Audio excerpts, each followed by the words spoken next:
Hi friends, ఈరోజు మనం చెప్పుకునే టాపిక్ ఏంటంటే IRAC norms, NPA concept, non performing asset.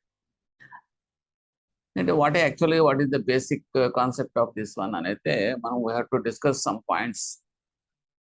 ఇప్పుడు మనకి నాన్ పెర్ఫార్మింగ్ అసెట్ అంటే ఏంటంటే, అసెట్ అంటే ఏంటి యాక్చువల్గా? ఏదైతే ఇన్కమ్ని జనరేట్ చేస్తుందో దాన్ని మనం అసెట్ అంటాం. ఓకే, ఒక మిషన్ కొన్నాం అనుకోండి, మిషన్ అసెట్ అని ఎందుకు అంటున్నాం?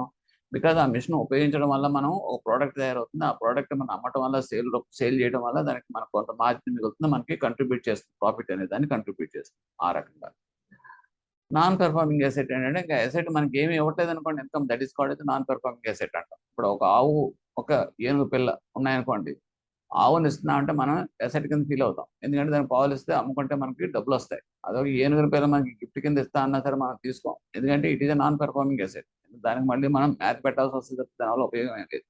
సో ఈ రకంగా అలాగే మన బ్యాంకుల్లో కూడా మనం ఎవరైనా ఒక ఎంప్లాయీ మనం అనుకుంటాం, వీడేంట్రా మనకి నాన్ ఎన్పిఎల్ తయారేయడం అంటే ఏంటంటే నాన్ పెర్ఫార్మింగ్ ఏంటంటే, ఇది ఫిజికల్ గా ప్రెసెంట్ అవుతా ఉంటాడు 10 to 5, but his contribution is nil to that organisation. So మనం ఏంటంటే క్యాజువల్ గా మనం ఎన్పిఏ అంటాం. So this is the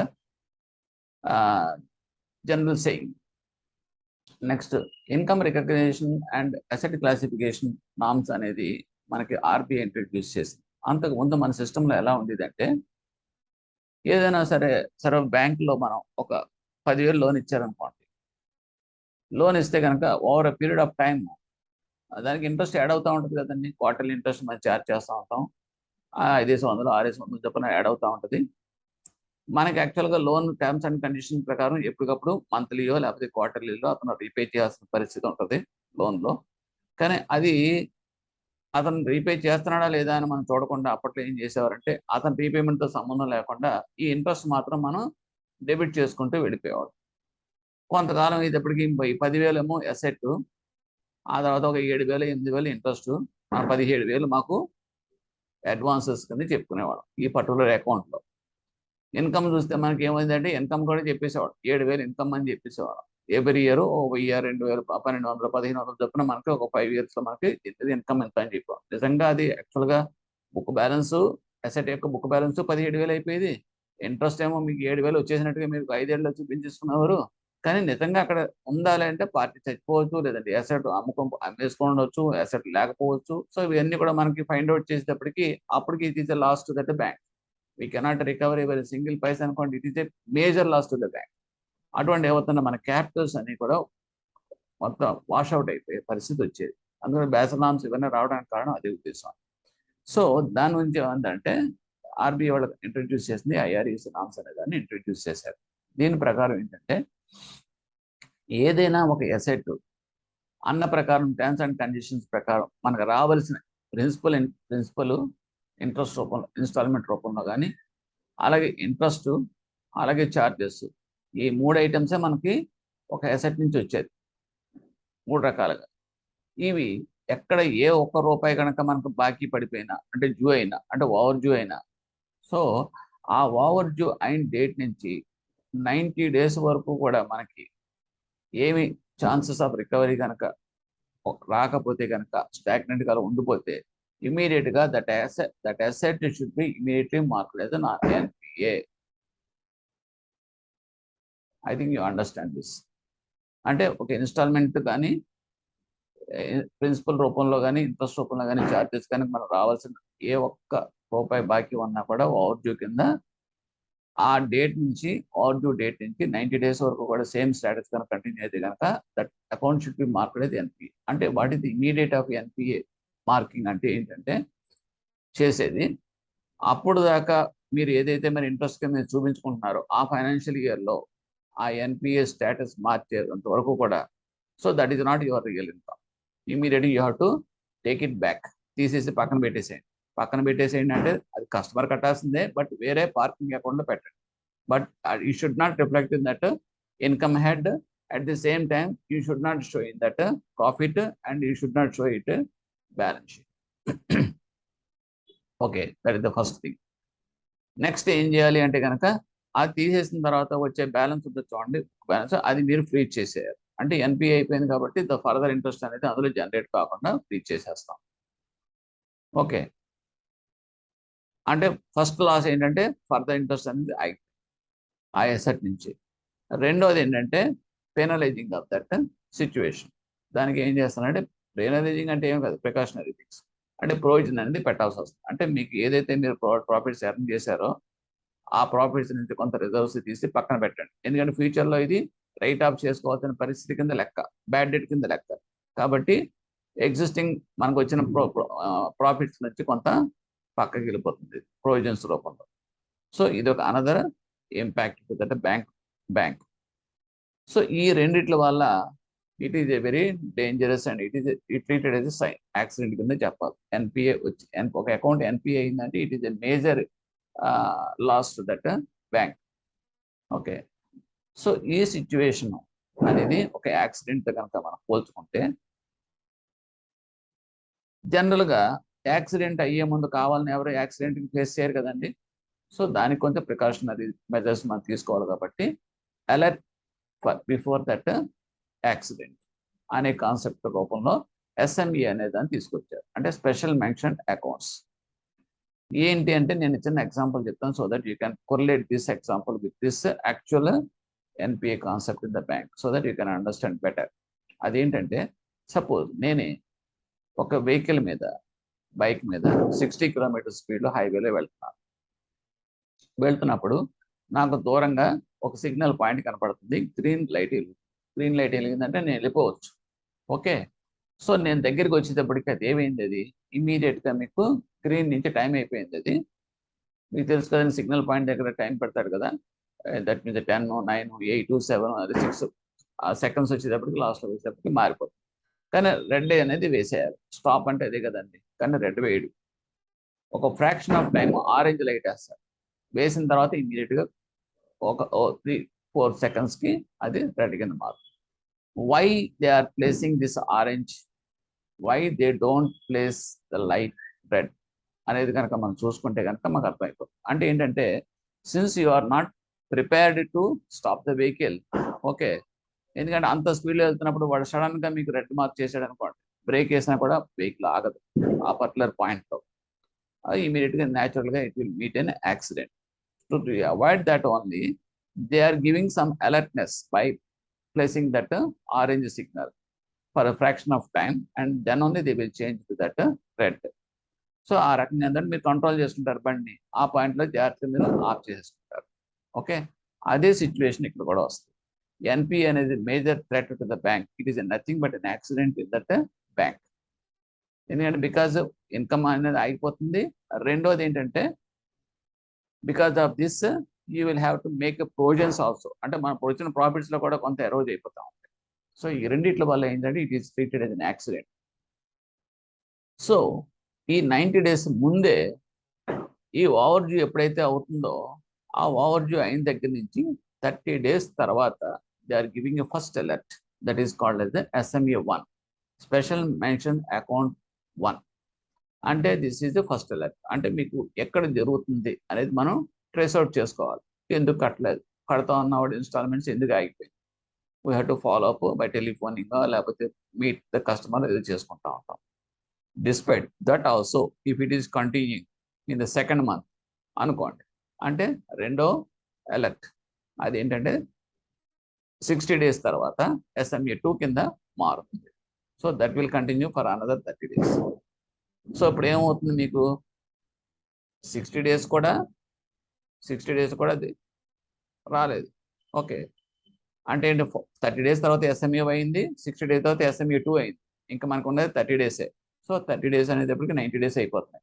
so 90 days కూడా మనకి ఏమి ప్రోగ్రెస్ లేదనుకోండి, recovery of that over due కానీ లేదనుకోండి, ఇమీడియట్గా దట్ షుడ్ బి మార్క్ అది ఎన్పిఏ. సో ఎన్పిఏ అని అయిపోయినట్టు లెక్క.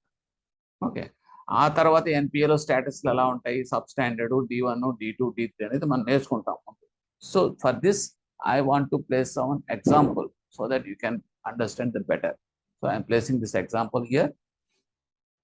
నేను ఇక్కడ ఏం చేశానంటే, ఒక లోన్ అకౌంట్ స్టేట్మెంట్ తీసుకున్నాను, a practical example of NPA account ఎలా ఉంటుంది అనేది. సో ఇక్కడ ఏం చేశాను, అక్కడ మీకు ఇది స్టేట్మెంట్ అనుకుంటే కనుక 31/3/2019కి అవుట్ స్టాండింగ్ బ్యాలెన్స్ ఈజ్ 15,500 ఆ పర్టికులర్ అకౌంట్. ఇది డెబిట్ క్రెడిట్ మీకు తెలుసు. డెబిట్లో ఎప్పుడు కూడా ఇంట్రెస్ట్ ఛార్జ్ అయింది కూడా డెబిట్లో చూపిస్తాం. క్రెడిట్లో అనేది రికవరీ ఏమైనా ఉంటే కనుక ఇన్స్టాల్మెంట్ కడితే కనుక రికవరీలు చూపిస్తాం. ఓకేనండి. ఇప్పుడు చూడండి 3 క్వార్టర్స్ అయిపోయింది. 30/6/2019 అంటే జూన్కి వాడు ఏం కట్టలేదు, కానీ ఇంట్రెస్ట్ మాత్రం మనం ఛార్జ్ చేస్తాం 200 రూపీస్. దీనికి అకౌంటింగ్ ట్రాన్సాక్షన్స్ ఎలా చేస్తాం? Debit loan account, credit interest on loans and accounts advances అంటాం. అంటే ఇన్కమ్ హెడ్ కింద క్రెడిట్ ఇస్తాం. అంటే 200 రూపాయలు మనకి ఇన్కమ్ వచ్చేసినట్టు చూపించేస్తాం జూన్ క్వార్టర్కి. అది మీరు ఇక్కడ కలిపేశారు కాబట్టి 15,700 రూపాయలు అసెట్ వాల్యూ పెరిగిపోయినట్టు చూపించేస్తాం. అలాగే సెప్టెంబర్కి వచ్చేటప్పటికి ఇంకో 300 రూపీస్ ఇంట్రెస్ట్ అయింది. సో ఇక్కడ మీకు 16,000 అయింది అవుట్ స్టాండింగ్. అలాగే డిసెంబర్కి వచ్చేటప్పటికి అనదర్ 400 రూపీస్ డెబిట్ అయింది. You got 16,400 rupees. సో ఇక్కడ మీరు చూస్తే కనుక టోటల్గా చూస్తే కనుక now we're going to that next year వెళ్ళిపోతాం. 31/3/2020 అంటే ending of that financial year closing అయిపోతుంది. ఆ టైంకి మీకు ఇన్కమ్ ఎంత 900 రూపాయలు అని చెప్పి చూపించేసుకోవడానికి రెడీ అయిపోయాం. కానీ IRAC నామ్స్ ఏం చెప్తుందంటే when there is no recovery for a period of 90 days in an overdue account from the date of overdue, you should be marked as NPA. NPA కింద మీరు మార్క్ చేయాల్సిందే. ఓకే, సో ఇప్పుడు ఇది mark చేయక తప్పితే mark చేసేటప్పుడు NPA mark చేసిస్తాం. చేస్తే ఏమైంది చూడండి. ఈ 900 రూపీస్ అని మీ ఇన్కమ్ కింద కాదు. ఫైనాన్షియల్ ఇయర్లో ఉన్న 900 rupees what you have shown is not your income, real income. So you have to reverse it అంటే తీసేసాం. తీసేయడం క్రెడిట్ వచ్చేసింది. ఈ డెబిట్ ఎక్కడికి వెళ్ళిందంటే మనం ఆల్రెడీ ఇన్కమ్లో మనం చూపించేసుకున్నాం కదా 900 రూపీస్, అది తగ్గించేసాం. సో 900 రూపీస్ అక్కడ తగ్గిపోయింది. ఇక్కడ ఈ అసెట్ వాల్యూలో క్రెడిట్ ఇచ్చేసాం కాబట్టి మళ్ళీ ఒరిజినల్ వైకుంఠపాడలో లాగా 15,500కి వచ్చేస్తాం అసెట్ వాల్యూకి.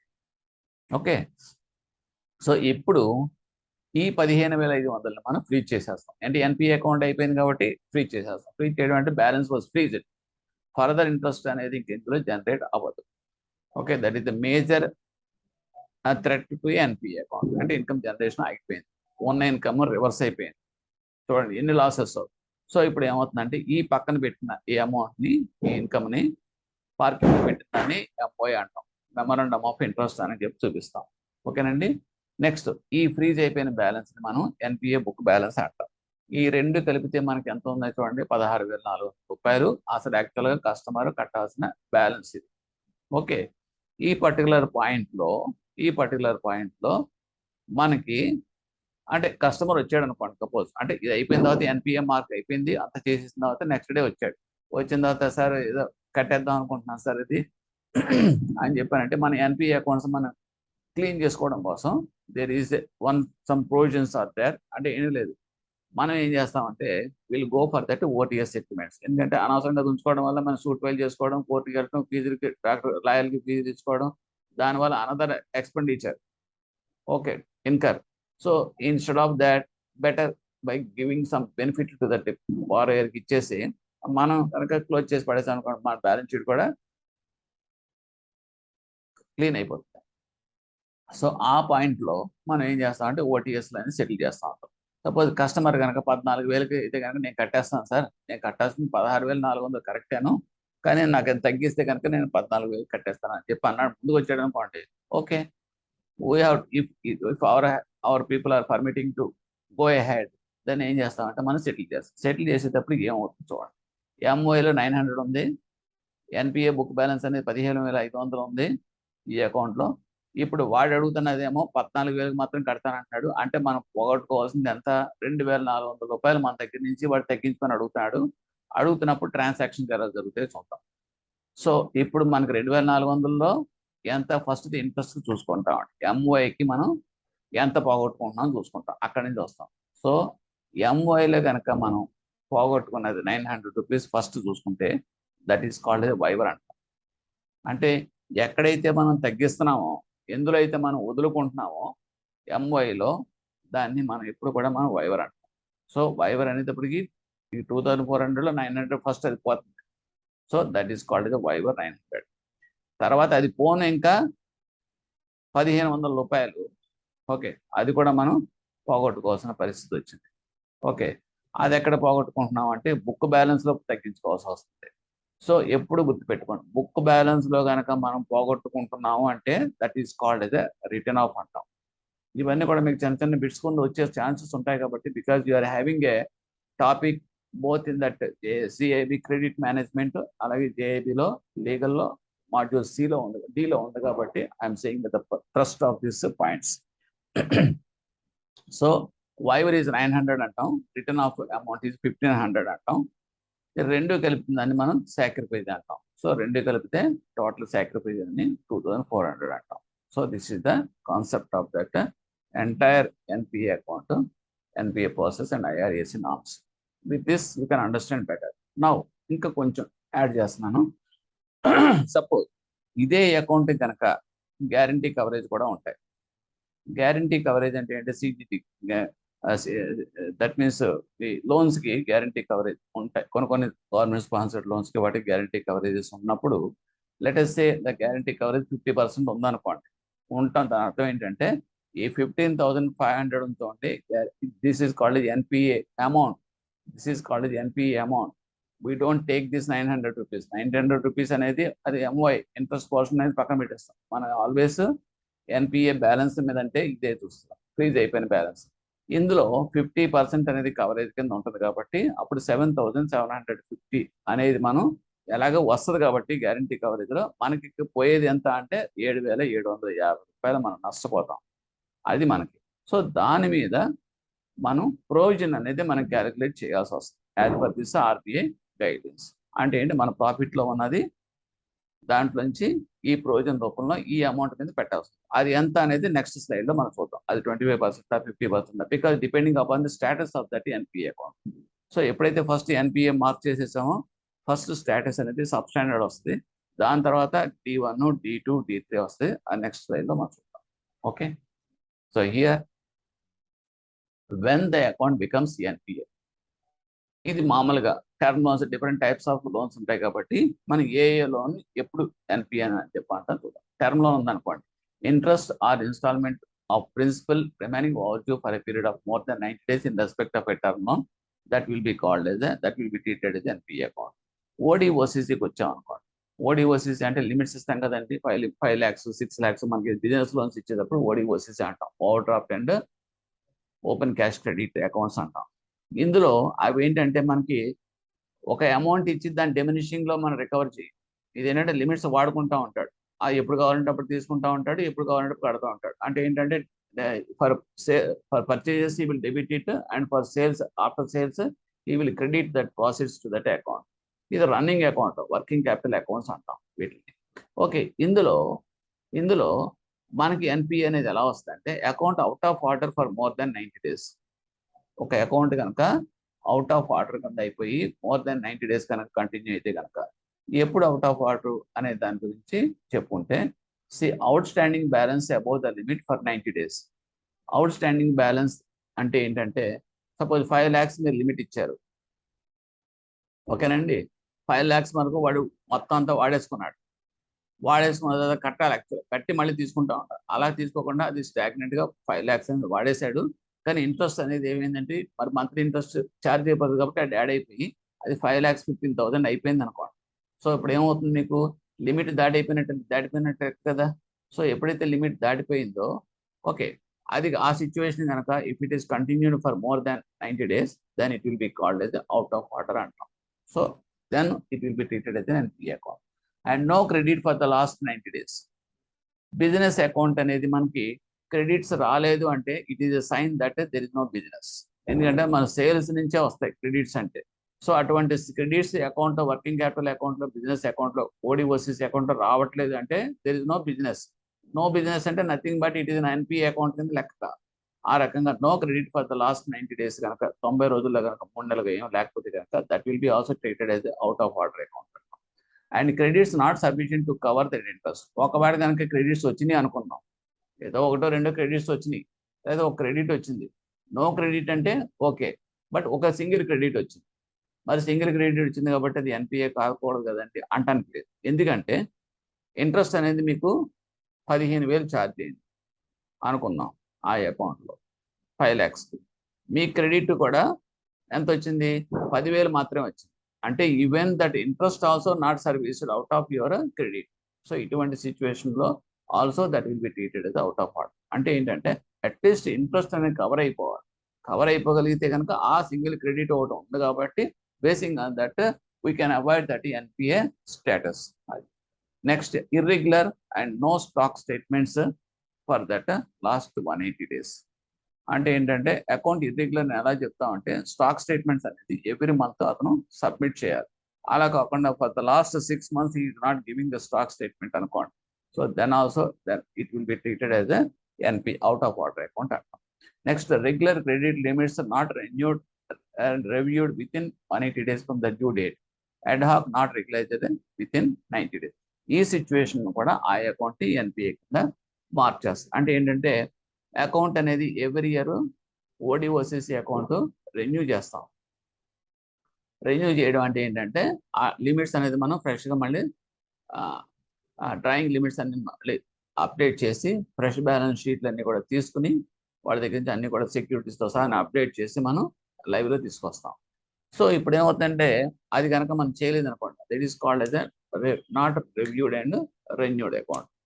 అటువంటి సిచ్యువేషన్ కనుక 180 days దాకా జరగకపోతే అంటే 60 days 6 months వరకు కూడా డిలే అయితే కనుక దెన్ 6 months లోపల చేయకపోతే then it will be treated as అంటే not reviewed and renewed within 180 days from the due date నుంచి చేయకపోతే కనుక that will be also treated as out of order account. అలాగే అడ్హాక్ కనుక ఏదో ఇచ్చారు మీరు లిమిట్ 5 lakhs కొంత టెంపరీ లిమిట్స్ ఎన్హాన్స్మెంట్ ఇస్తారు, ఇచ్చినప్పుడు పర్వాలేదు కానీ రెగ్యులరైజ్ చేయాలి. రెగ్యులరైజ్ చేయడం అంటే ఏంటంటే మళ్ళీ ఫ్రెష్గా లిమిట్ శాంక్షన్ చేసేది రెగ్యులరైజ్ చేయాలి. అలా చేయకుండా కనుక 90 days ఉన్నా కూడా that will be treated as out of order account అంటాం. Next bills purchase. Bills if overdue for more than 90 days. Bill purchase కూడా మీకు ఏంటంటే బిల్ బీపీ ఇచ్చారు, బీపీ అనేది ఒక క్రెడిట్ ఫెసిలిటీయే. ఆ క్రెడిట్ ఫెసిలిటీ కూడా టైం ఉంటుంది, విత్ ఇన్ 1 weekలోనే దాన్ని పే చేసేయాలి. జస్ట్ లైక్ లోన్ లాంటిది. ఆ డ్యూ డేట్ అయిపోయిన తర్వాత కూడా అది మీరు పే చేయకపోతే ఓవర్ డ్యూ అనేట్టు లెక్క. ఆ ఓవర్ డ్యూ సిచ్యువేషన్ కనుక if it is continue more than 90 days అయినా కూడా that will be treated as NPA. Even if one bill is classified as NPA, that entire BP account and all other facilities of the borrower also to be classified as NPA. అంటే ఒక person కనుక ఒక 4-5 credit facilities ఉన్నాయనుకోండి, ఒకటి education లోనో, ఒకటేమో home లోనో, ఒకటి బిజినెస్ లోన్ ఉందనుకోండి. అందులో 2 అకౌంట్స్ మీకు రెగ్యులర్ అకౌంట్స్, మరి ఒక అకౌంట్ మాత్రం ఎన్పిఏ అయిపోయింది. ఇక్కడ మనకి ఏం చెప్తుందంటే ఐఆర్ఏసీ నామ్స్ లో even one account of the person becomes NPA అయితే కనుక మొత్తం హోల్ అకౌంట్స్ రెగ్యులర్ అయినప్పటికీ కూడా those accounts also will be classified అది ఎన్పిఏ. అంటే ఏం లేదు, ప్రొవిజన్ పెట్టేయడమే అది. Next defaulted guarantees or devolved LC. When it becomes a fund based and remain overdue for 90 days from that date of balance sheet. Defaulted guarantees and devolved LCs అంటే LC అనేది మీకు letter of credit అనేది మేము ఇస్తాం. Okay, అది ఇన్వర్క్ చేశారనుకోండి అంటే ఏంటంటే మనకి ఓవర్డ్యూ అయిపోయినట్టు లెక్క అది. So if it is not that means if it is remains overdue for period 90 days from the date of balance sheet. అంటే ఇక్కడ మీకు 90 days అనేది చాలా చాలా ఇంపార్టెంట్. ఎక్కడెక్కడ వస్తాయి 180 days అనేది మీరు చూసుకోండి. స్టాక్ స్టేట్మెంట్స్, రివ్యూ రెన్యువల్ అనేది 180 days అక్కడ మాత్రం వస్తాయి, మిగతా అన్ని కూడా మీకు ఆల్మోస్ట్ ఇట్ ఈస్ 90 days వస్తాయి. నెక్స్ట్ అగ్రికల్చర్ లోన్స్కి వచ్చేటప్పటికి దట్ ఈస్ సెపరేట్. అగ్రికల్చర్ లోన్స్కి వచ్చేటప్పటికి ఎస్టీపీఎల్స్, ఎంటీఎల్స్ అనేది ఉంటాయి. ఉన్నప్పుడు ఇక్కడ ఇంట్రెస్ట్ ఆర్ ఇన్స్టాల్మెంట్ రిమైన్స్ అవ్వచ్చు. Last time this question was given in JAB. Okay, ఇందులో ఎలాగ ఎన్పిఎస్ మార్క్ చేస్తాం? In the case of agriculture advances we have to classify 2 types. One is ఇక్కడ short term crops, long term crops అనేది ఉంటాయి. Short term crops అనేటప్పటికి 2 crop seasons అనేది మనం తీసుకుంటాం. ఓకే, అదే లాంగ్ టర్మ్ క్రాప్ అనేది 1 crop season అనేది మనం గ్యాప్ ఇస్తాం. ఓకే, ఇచ్చి on the standard asset end date అంటాం. స్టాండర్డ్ అసెట్ డేట్ అరైవ్ అయ్యి అక్కడి నుంచి మన ఎన్పిఏ క్లాసిఫికేషన్ మనం తీసుకుంటాం. Other accounts like allied accounts received remains over the for more. Other allied accounts tractors ఇటువంటి టర్మ్ లోన్స్ ఉన్నాయనుకోండి, వాటికి ఏం ప్రాబ్లం లేదు. వాటికి మామూలుగా over due for period of 90 days కనుక దాటితే కనుక అది ఎన్పిఏ. బట్ క్రాప్ లోన్ అనేటప్పటికి మీకు ఏమవుతుందంటే ఇట్స్ లిమిట్ కాబట్టి దానికి టర్మ్ అనేది మనం ఫిక్స్ అయ్యాం కాబట్టి షార్ట్ టర్మ్ లోన్స్ కాబట్టి దానికి మాత్రం ఈ classification 2 crop seasons and 1 crop season అనేది పెడతాం. ఈ స్టాండర్డ్ ఎండ్ డేట్ అనేది ఎలా అవుతా అనేది ఫర్ ఎన్పిఏ పర్పస్ గా I will show in the next slide. Okay, So here, this is the example. See here, for short term crops, short duration crops కి ఏం చేస్తారంటే క్రాప్ పీరియడ్ అనేది 4 months ఉండొచ్చు, depending upon the crop. What paddy అయితే ఒక రకంగా ఉంటుంది, and what is that ground nut అయితే ఒక రకంగా ఉంటుంది, షుగర్ కేన్ అయితే ఒక రకంగా ఉంటుంది. క్రాప్ పీరియడ్ అనేది మారిపోతాయి.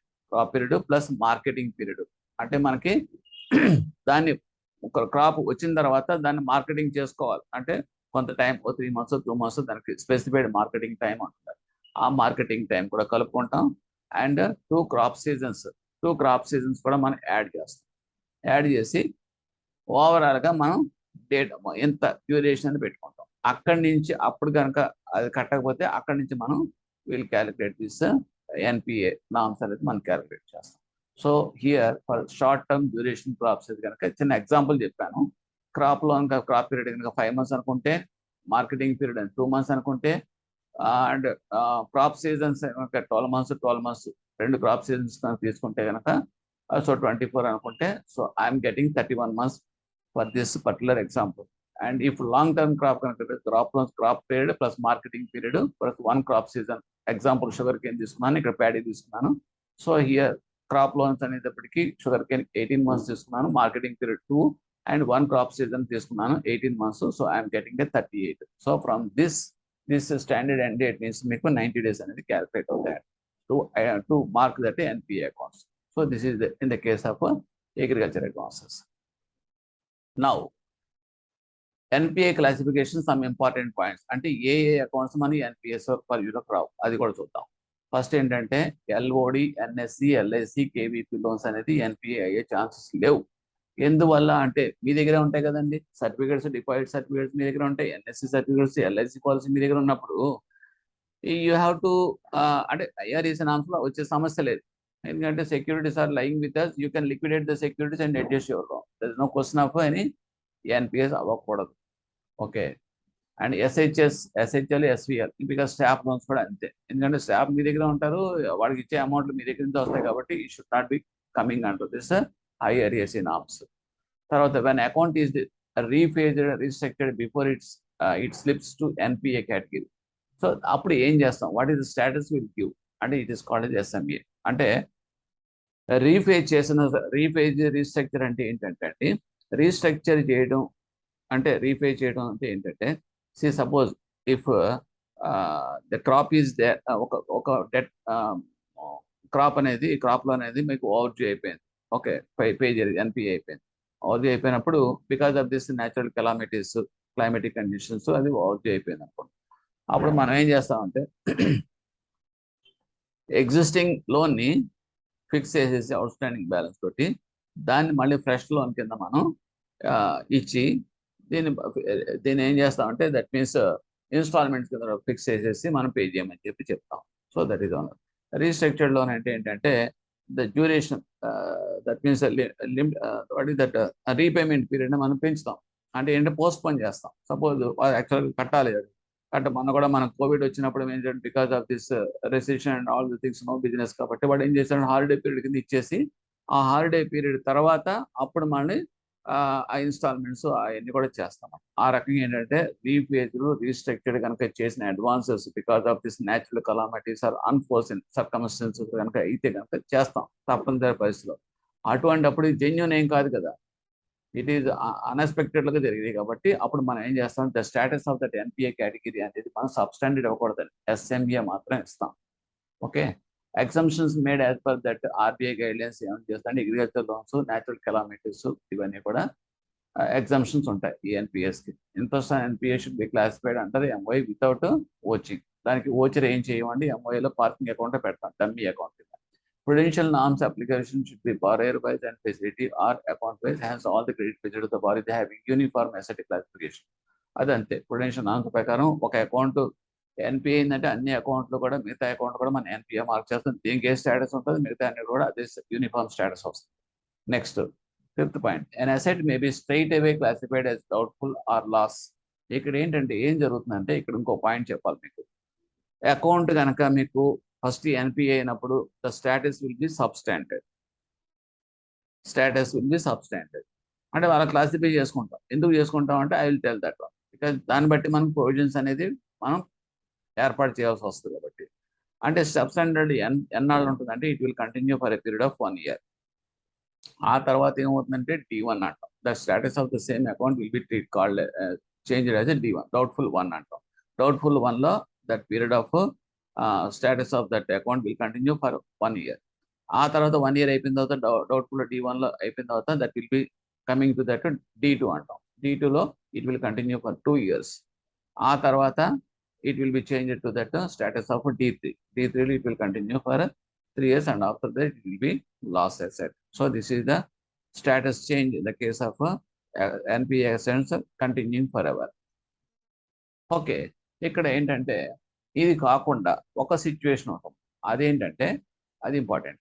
And asset may be straight away classified as doubtful or asset. Auditors వస్తుంటారండి, వచ్చినప్పుడు వాళ్ళు ఈ నామ్స్ ప్రకారం ఈ పీరియడ్, ఇప్పుడు నేను చెప్పిన టైం పీరియడ్ ప్రకారం చేయాలి. యాక్చువల్లీ వాళ్ళు అలా చేయకుండా రిజర్వ్ బ్యాంక్ ఆఫ్ ఇండియా ఏం చెప్తుందంటే there is specified guidelines and marking of this assets directly.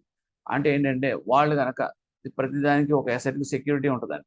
ఆ సెక్యూరిటీ వాల్యూ ఎంత చూసుకుంటాం, out standing balance of this NPA account ఎంత చూసుకుంటాం. Let out standing balance of the account is 10,000 అనుకోండి. దానికి cover అయ్యే సెక్యూరిటీ కనుక మార్కెట్ వాల్యూ ఒక 6,000 ఉందనుకోండి, ఇట్స్ ఓకే. అలా కాకుండా 4,000 ఉందనుకోండి coverage of that security value. అంటే ఏంటి, అవుట్ స్టాండింగ్ బ్యాలెన్స్ కన్నా లెస్ దెన్ 50% ఆ అసెట్ వాల్యూ. ఓకే, అటువంటి సిచ్యువేషన్ ఉంటే కనుక మనకు డైరెక్ట్గా మన అసెట్ని సబ్ స్టాండర్డ్ ఈ క్లాసిఫికేషన్ సంబంధం లేకుండా will mark as a doubtful status ఇచ్చేస్తాం. ఓకే, ఇది important. 50% and direct marking of that asset as doubtful. Suppose if it is less than 10% అనుకోండి, అంటే 10,000 కనుక అవుట్ స్టాండింగ్ బ్యాలెన్స్ ఉంది, బట్ అసెట్ వాల్యూ అంటే మన ఎన్పిఏ చేసే టైంకి, what I'm saying is this example is only at the time of marking NPA. If it is this is the situation, అప్పుడు auditors ఎలాగా వస్తారు కాబట్టి to confirm this one they can do this thing. Okay, అప్పుడు asset value కనుక 800 rupees ఉందనుకోండి 10,000 రూపీస్కి, అంటే less than 10% కూడా లేదు, లెస్ దెన్ 10% ఉంది కాబట్టి then directly that they can classify it is a loss asset. అంటే లాస్ అసెట్ అనేది ఆఫ్టర్ 6 years రావాల్సింది, ఇప్పుడే లాస్ అసెట్. అంటే దీనివల్ల ఏమవుతుందంటే ప్రొవిజన్స్ ఇమీడియట్గా దాని కరస్పాండింగ్ ప్రొవిజన్స్ మనం పెట్టేసి వస్తుంది. More provision we have to impose on that accounts. So అది అకౌంట్ క్లాసిఫై అయితే ఫ్రాడ్ అకౌంట్ కనుక క్లాసిఫై అయింది అనుకోండి, ఓకే, అండ్ ఇమీడియట్గా that will be classified as a loss asset. మీకు ఎలా వస్తాయండి questions? If an asset is classified as NPA due to fraud, what is the status of that account? So immediately it will be a loss asset. And what is the provision to be made? It is a 100% provision to be made. Once loss is 100% provision is better. Okay. And migration slipping of NPA accounts from one category to another. ఎలా చేస్తారంటే SS to D1, D2, D3, D2 to D3 is purely based on the age of that NPA. దాని మీదే ఆధారపడి మనం upgrade చేస్తాం, migrate చేస్తాం. ఓకేనండి.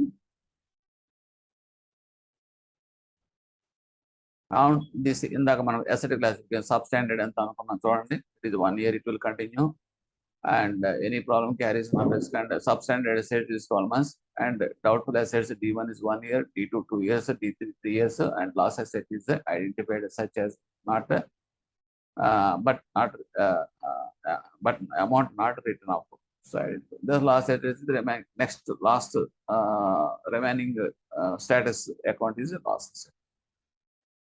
Next, this is the provisions of on NPA accounts.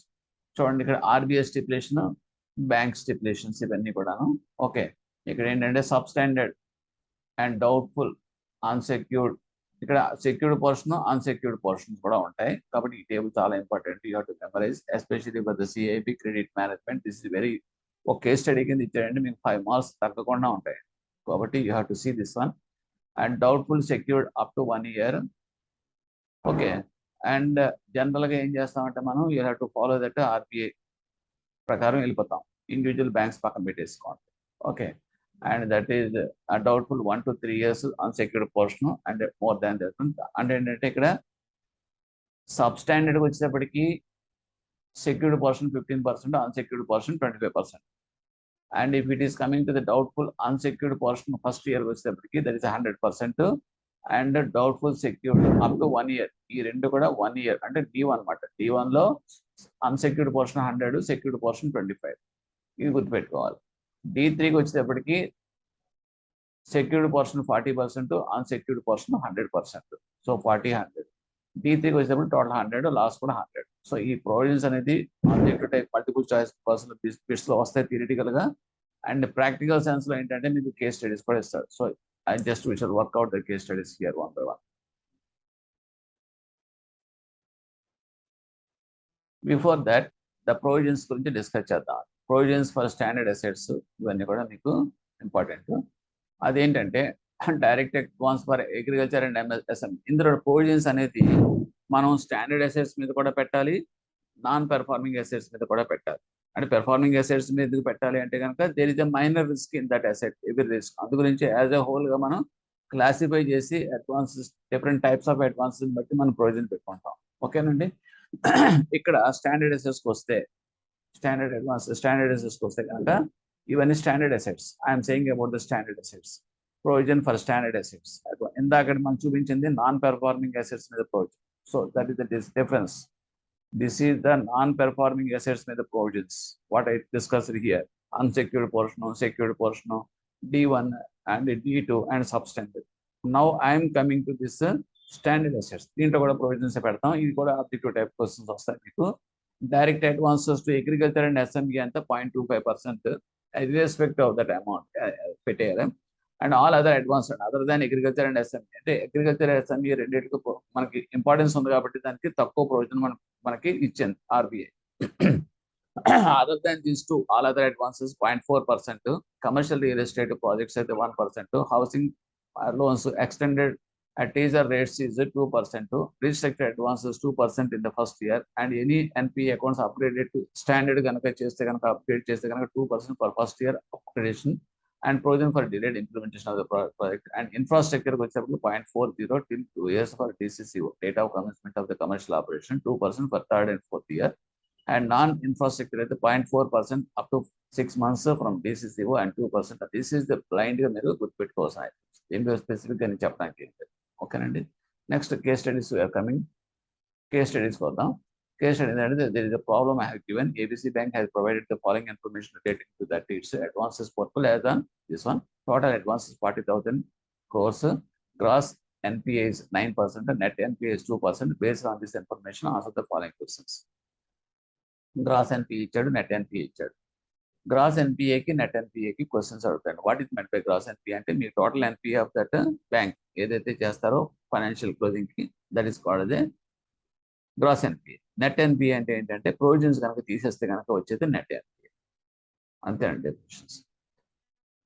Okay, అంటే మీకు ప్రొవిజన్స్ అలాగే పెడతారు కదా, ప్రొవిజన్ తీసేస్తే కనుక నెట్టింగ్ ఆఫ్ చేస్తే వచ్చే నెట్ ఎన్పిఏ.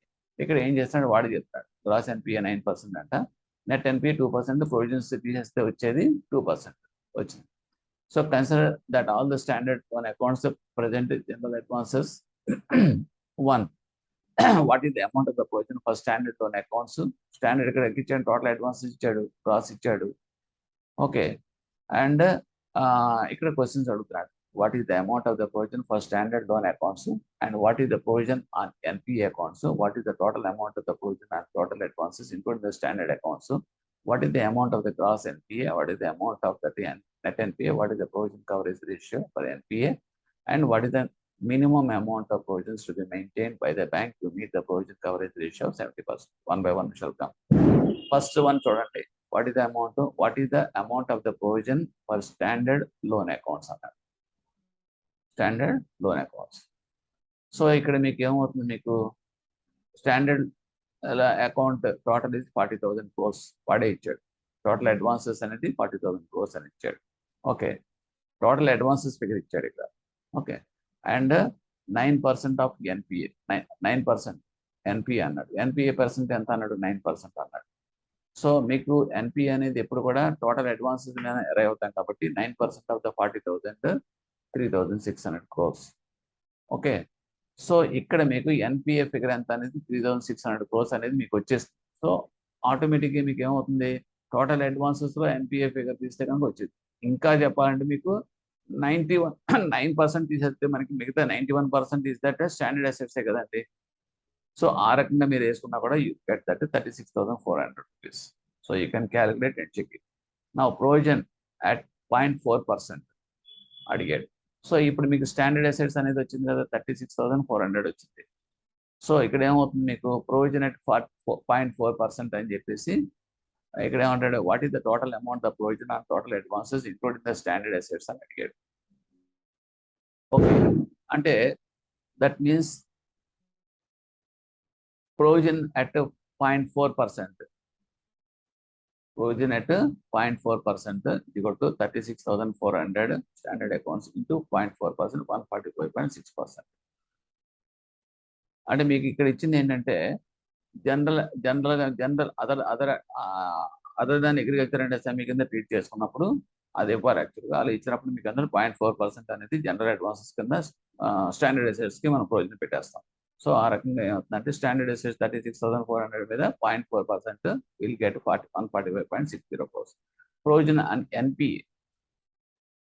ఎన్పిఏ అనేటప్పటికీ మీకు చెప్పాను కదండి, గ్రాస్ ఎన్పిఏను నెట్ ఎన్పిఏ మధ్యలో ఉన్న డిఫరెన్స్ కదా ప్రొవిజన్ అంటే. How much it is 9% - 2%, 7%. So that is 40,000 is the total advances into 7% is the provision కింద తీసుకుంటే కనుక, and will get 2,800 rupees. Okay, ఇది స్టాండర్డ్ అడ్వాన్సెస్ మీద plus 145 rupees, 145.60. That means provision at 0.40%. So that is coming as a 2,945.60. And here provision on NPA is equal to gross NPA and this one. And here that is the 40,000 into 7% to 2,800. Provision on the standard assets is 145.60.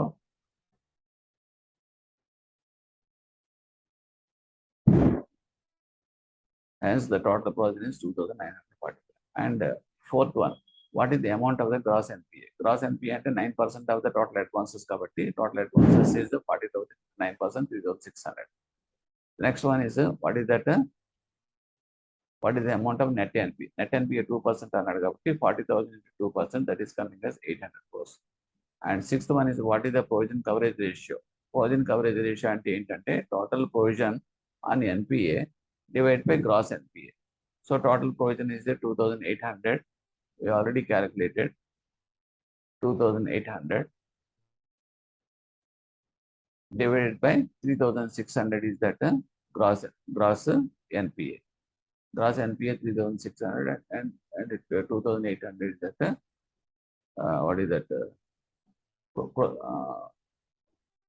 Provision on NPA is 2,800. And provision on NPA అంటే 40,000 into 7%, 2,800 calculate చేసాం కదండి. This is the provision on NPA account. So 77.80. And gross NPA into 70%. That is what is the minimum amount of the provision to be maintained in the bank to meet the provision coverage ratio. Provision coverage ratio 70 రావాలంటే so gross NPA into 70% calculate చేస్తే కనుక 3,600 to 70%, 2,520. So you please check. There may be some 1 or 2 mistakes may be there. You just correct it at your end. Next we are coming to that NPA provision వస్తే కనుక another example. This is ABC Bank following substandard accounts ఇచ్చాడు, security value కూడా ఇచ్చాడు 1,000, substandard account unsecured portions ఇచ్చాడు, security value and doubtful up to 1 year. So this is the questions they have given and I'm giving the solution here. This also you please check at your end. Okay, yeah, solutions are given. Provisions ఎలా ఉన్నది previous గా మీకు ఇచ్చాం కాబట్టి basing on that provision you just work out and tally with this. Okay, with this our portion of that NPA and IRAS norms in detail we covered. Exam point of view, this is very very important. Even in the case of JIB also మీకు చిన్న bits ఇంత మీకు large scale ఇవ్వకపోవచ్చు, but చిన్న bits కూడా మీకు ఇవ్వచ్చు. But CIB people, this credit management, this is very important topic for your case studies. So just you work out at your end and verify. Okay, thank you.